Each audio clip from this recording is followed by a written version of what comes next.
Lil Bibby has always been vocal about the circumstances surrounding Juice WRLD's death, but now he's exposed shocking new details that have everybody talking.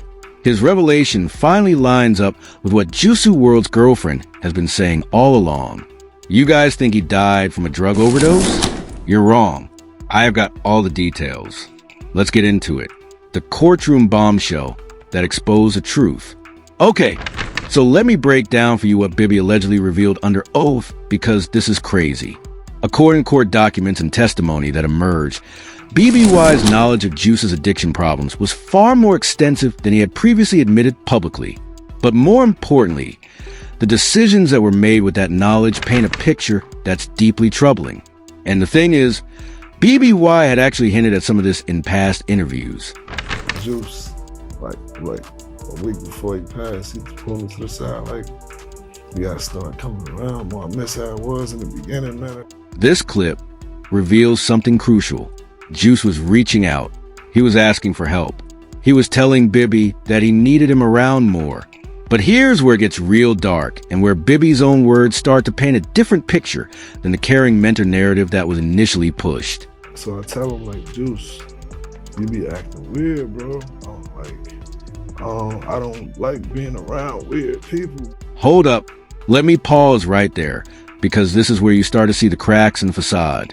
Juice is reaching out, telling BBY he needs him around more. He misses how things used to be.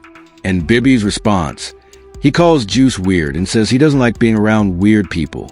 This is a young man who's clearly struggling, who's asking for help from someone he trusts. And instead of compassion, he gets judgment, but it gets worse. The court testimony revealed that BBY was fully aware of the extent of Juice's drug use. And not just aware, he had specific knowledge about the quantities and frequency that would shock anyone who heard it. BBY stated that he found out Juice was doing 4 Percocets at a time, which caused him to get to freaking out. Now, for those of y'all who might not understand the significance of this, let me break it down for you. 4 Percocets at once is an extremely dangerous amount, especially for someone who might not have a tolerance that comes with long-term use. This isn't recreational use. This is a kind of consumption that can easily lead to an overdose, and Bibby knew it. The story that starts to emerge from his own testimony is deeply disturbing. Juice was isolated, clearly struggling and crying out for help, and the person who should have stepped in, he pulled away. Bibby even shared other moments in interviews that hit different now. Be like, yeah, man, I know, man, I'm sorry, I'm just dealing with anxiety, I said, bro, what the what is, I got anxiety too, what are you talking about? When Juice explains that he's dealing with anxiety, Bibby's response is dismissive and unsympathetic. But then it gets worse. But look, on top of that, anxiety, but you don't do no drugs, dude. So I got anxiety. I said, well, bro, stop doing the fucking drugs then. Juice is explaining that he's dealing with anxiety and drug addiction, a combination that any responsible adult should recognize as requiring professional help and intervention. But Bibby's response is to tell him to just stop doing the drugs. The court revelations went even deeper, exposing business decisions that were made despite BBY's knowledge of Juice's condition. Reports emerged about how BBY arranged for Juice to continue touring and making appearances even when he was aware of the severity of his addiction problems. This testimony reveals that Juice was begging BBY to come on tour with him, calling him 6 times to ask him to come. This isn't the behavior of someone who's just being difficult or weird. This is the behavior of someone who's crying out for help, who needs support, who's struggling to cope with the pressures of his career and his addiction. But perhaps the most damaging revelation from the court proceedings was testimony about the financial incentives that may have influenced decision-making. The court heard evidence about the massive amounts of money that were being generated by Juice's career, and how those financial pressures may have affected the decisions that were made about his well-being. The controversy over the sale of Juice WRLD's catalog to Opus Music Group in 2022 takes on a much darker significance when viewed in the context of these revelations. If BBY and others knew about the severity of Juice's addiction problems, and if they continue to push him to work and tour despite that knowledge, then the subsequent profit from his music catalog becomes deeply problematic. The testimony also revealed disturbing. details about the final weeks of Juice's life. Bibby admitted that Juice had agreed to go to rehab, but said he would only lower his dosage, not stop, because he liked doing it too much. But instead of following through with intensive intervention, business continued as usual. The court revelations painted a picture of systematic negligence at best and willful endangerment at worst. The testimony suggested that people who were in positions of authority and responsibility chose to prioritize financial interest over a young man's life. And that decision ultimately had fatal consequences. Juice WRLD wasn't just another rising star. He was one of the most vulnerable. And what makes this story so heartbreaking isn't just how he died, but how many warning signs were ignored by the very people who should have been fighting hardest for him. But BB's testimony wasn't the first time people started asking questions. Long before he took the stand, fans and followers were already questioning the official narrative. And it all started with a jaw-dropping revelation from Juice's girlfriend, the testimony that shattered the official story. The first major red flag that got people asking questions came from the people who were closest to Juice, specifically his girlfriend at the time, Ally Lahi. Now, Ally was literally there when everything went down. She was an eyewitness to Juice's final moments, and what she's been saying publicly contradicts the official narrative in some very significant ways. You guys think he died from a drug overdose? You're wrong! You're wrong! Literally, you're wrong! There's a lot of shit y'all don't know that I fucking grieve through myself while I let y'all grieve and talk mad. Hold up. Let me pause right there, because this is huge. Ally Lahi, who was Juice's girlfriend and was literally present when he died, is saying flat out that he didn't die from a drug overdose. She's not just suggesting it. She's saying, "You're wrong multiple times," and claiming there's a lot of y'all don't know. Now, why would someone who was there, who witnessed everything firsthand, contradict the official medical examiner's report? Either she's lying for some reason, or there's information that hasn't been made public. And given the emotional state she's in during this clip, it seems like she genuinely believes what she's saying. The frustration and anger in her voice is real, and it suggests that she's been dealing with people questioning her or not believing her version of events. But here's the thing. If the official story is accurate, why would she be so adamant about contradicting it? But Ally's statement about the overdose aren't the only contradictions we need to examine. Her description of Juice's final moments also raises some serious questions about what really happened that day. He looked at me because he didn't feel good, and he was like, "Allie, I don't feel good." And then he went, "Allie," and then froze the fuck up and seized the fuck out. And I ran over screaming and trying to help him. And no one helped. No one. There was one person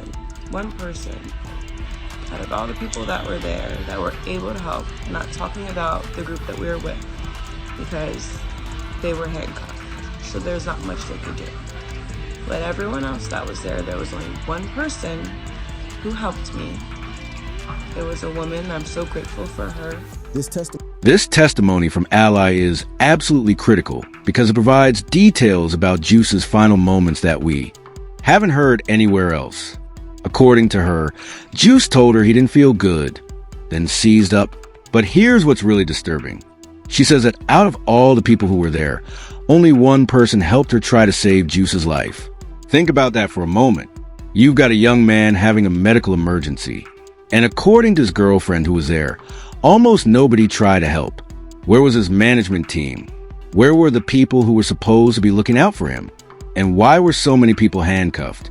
Now, Ally's revelations have sparked a whole wave of conspiracy theories and speculation in the hip-hop community because her version of events doesn't match up with the official narrative in some very significant ways. Let me break down some of the theories that have been floating around in the streets and online communities because the inconsistencies we discuss have led to some wild speculation about what really happened that day. One of the wildest theories that's been circulating is that Juice WRLD actually faked his own death. Fans point to his song Legends from 2018, where he rapped about not making it past 21, and the fact that he died at exactly 21 years old has people thinking this was all planned. Some people believe he orchestrated his death as some kind of final performance or social experiment. But let's be real here. This theory is reaching hard.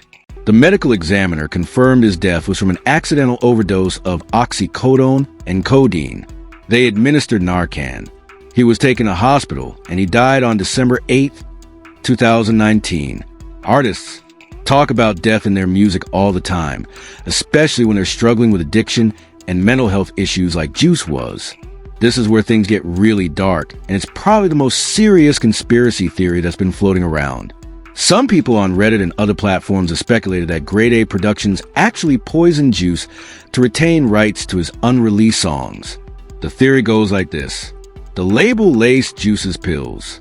He said he would leave the label if he dies while under contract. You can do whatever you want with the rest of his songs. Now, this theory has gained traction because of what we know about how much money was at stake. If Juice was planning to leave Grade A and start his own label, that would have cost him hundreds of millions of dollars. His death, on the other hand, allowed them to control his entire catalog and release albums for years. But here's the thing. There's no credible evidence of foul play in terms of poisoning. The toxicology reports and his documented addiction history point to accidental overdose. However, that doesn't mean the people around him are innocent of negligence or allowing a dangerous situation to continue. To a funeral in about like 15 years. You know how many homies that died? Another theory that's been going around is about what exactly happened on that plane. The official story is that when police boarded his private jet, Juice panicked and swallowed pills to hide them from law enforcement. The seizure and overdose supposedly happened as a result of this. Federal agents found 70 pounds of marijuana, 6 bottles of codeine, cough syrup, firearms, and ammunition on the plane. So, there's no question that drugs were present. But some people are questioning whether Juice really took those pills voluntarily or if something else happened on that plane. Do you ever feel like if you had spent more, instead of getting other people there, if you were like his day-to-day guy, that this wouldn't have happened? That we haven't been told about. Given Ali's insistence that he didn't die from an overdose, some people believe that the pills were somehow administered to him without his knowledge or consent. This theory suggests that someone wanted to silence him or get him out of the way, and they use his addiction as a cover story. The theory that's gained the most traction in the hip-hop community is that this was all about money and control.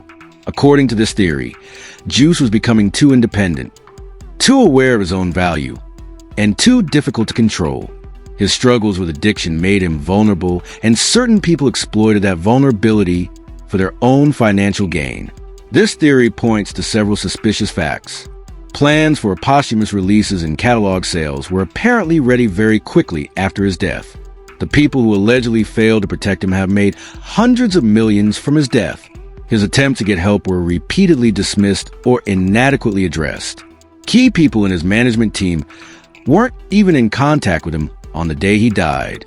Some people believe that there's been an active cover-up of what really happened that day. This theory suggests that the official narrative about him swallowing pills to hide them from police was created to cover up the real circumstances of his death. Supporters of this theory point to Ali Lahad's contradictions of the official story, the lack of help he received during his medical emergency, the refusal of key people like BBY to discuss details of what happened, the inconsistencies in witness testimonies and timelines.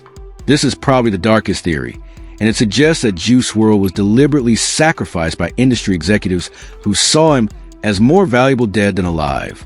According to this theory, young artists like Juice are seen as expendable when they become too difficult to control, or when their death can generate more profit than their continued career. While this theory might sound far-fetched, it's gained traction because of the pattern we see in the music industry, where young talented artists with addiction issues die under suspicious circumstances, and the people around them benefit enormously from their deaths. Did you go to the funeral? Yeah. Glad you get me in my feelings, man. Even in this simple exchange, you can see the emotion. Aftermath and the questions that remain. The hip-hop community, Juice WRLD's fans, and even the general public have been left trying to process what these testimonies and evidence really mean for how we understand not just Juice's death, but the entire music industry's treatment of young, vulnerable artists. But before we dive into the aftermath, let me make something crystal clear, because there's been a lot of confusion and misinformation floating around. The official cause of WRLD's death remains an accidental overdose of oxycodone and codeine, as confirmed by the Cook County Medical Examiner's Office.